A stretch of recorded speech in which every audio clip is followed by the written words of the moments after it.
Hello students, আমি সন্দীপ আচার্য। আমার চ্যানেলে তোমাদেরকে স্বাগত। আমার এই যে আমি সাজেশন তৈরি আজকে বলছি, সেই সাজেশনটা হচ্ছে আমার ফার্স্ট সেমিস্টারের ছাত্রছাত্রীদের জন্য।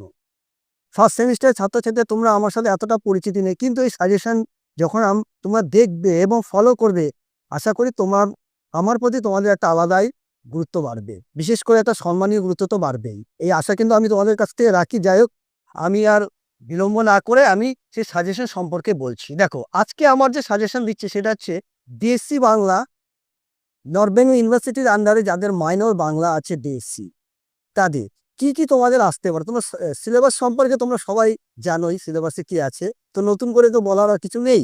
তো আজকে যেটা বলছি যে তোমরা যেটা পড়বে সেটা বলছি কাব্য বা কবিতার থেকে তোমরা কয়টি প্রশ্ন মানে তৈরি করবে, ফাইনালের জন্য তোমরা কয়টি প্রশ্ন পড়ে রাখবে, যেটা 100% আসবে, মানে 100% তোমরা কমন পাবে। সে 100% কমনের মধ্যে কটা প্রশ্ন আসবে? দুটো প্রশ্ন আসবে। এবং তার মধ্যে আমি খুব কম সংখ্যক তোমাদের দিচ্ছি, সেটা হতে পারে 6টা বা 7টা। তাতেই তোমরা পড়ে কিন্তু তুমি একদম পুরোপুরি 100% প্রশ্নের উত্তর দিয়ে আসবে। কি কি পড়বে দেখো। প্রথম প্রশ্ন বলছি কাব্য বা কবিতার থেকে। তোমাদের উপন্যাস থেকে আছে, কাব্য থেকে আছে, ছোট গল্প থেকে আছে, নাটক থেকে আছে এবং গদ্য সাহিত্য থেকে। আমার প্রথম প্রশ্ন যেটা বলছি কাব্য বা কবিতার থেকে কি পড়বে। বাংলা কাব্য সাহিত্যে কাজী নজরুল ইসলাম অথবা জীবনানন্দ দাশ অথবা রবীন্দ্রনাথের পরিচয় দাও। তিনটে পড়ে রাখবে এখান থেকে। কি? বাংলা কাব্য সাহিত্যে কাজী নজরুল ইসলাম, তার সঙ্গে পড়ে যাবে জীবনানন্দ দাশ এবং তার সঙ্গে পড়ে যাবে রবীন্দ্রনাথ ঠাকুর। এই কাব্য সাহিত্যের থেকে মোট মাত্র 3টে প্রশ্ন। এবার চলে আসেন গদ্য সাহিত্য। কাব্য শেষ করলাম, গদ্য সাহিত্য। গদ্য সাহিত্য থেকে কি পড়বে?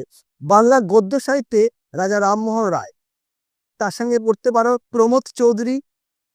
এই প্রশ্নটা একটু বলে দিয়ে কিভাবে আসতে পারে। বীরবল কার ছদ্মনাম, তার সম্পর্কে বা তার কৃতিত্ব আলোচনা করো, বা তার বাংলা গদ্য সাহিত্যে তার অবদান আলোচনা করো।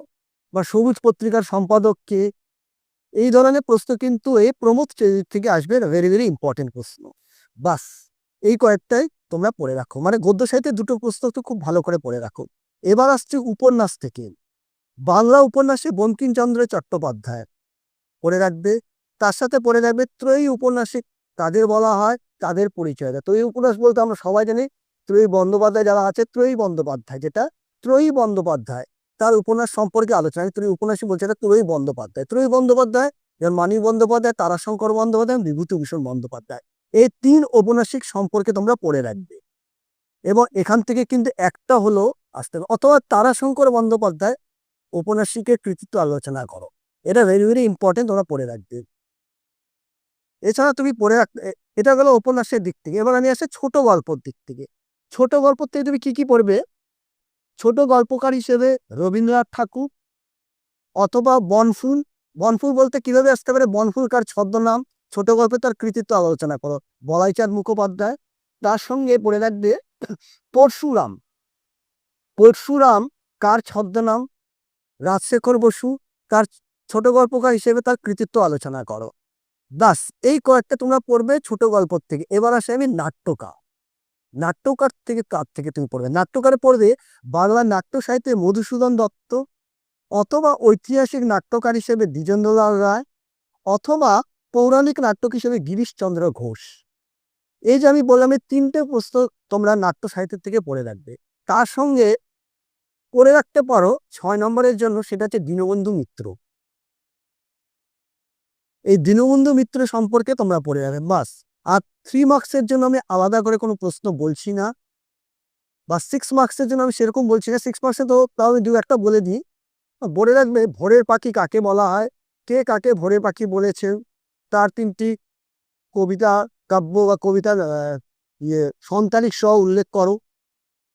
এই কয়েকটা তোমরা খুব ভালো করে পড়ে রাখো। আর 3 মার্কসের জন্য যে প্রশ্নগুলো আমি বলবো সেটা কিন্তু আমি আলাদা করে আমার একটা ভিডিও, সেটা আমি উত্তর সহ তোমাদেরকে বলে দেবো। 100% কমন কিন্তু।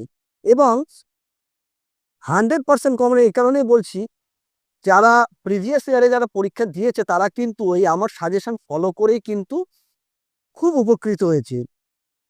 এবং আমার কমেন্টস বক্সে কিন্তু তারা কমেন্টস করেছে যে স্যার আপনার সাজেশন হচ্ছে সবার ঊর্ধ্বে, মানে সন্দীপ স্যারের সাজেশন মানেই কিন্তু 100%। সেই দিকটা তোমরা নজর দিয়ে এই খেয়াল রেখে এই সাজেশনটা পড়ে যাও, দেখবে তোমরা ভালোভাবে উপকৃত পাবে। তো আজকে এখানে শেষ।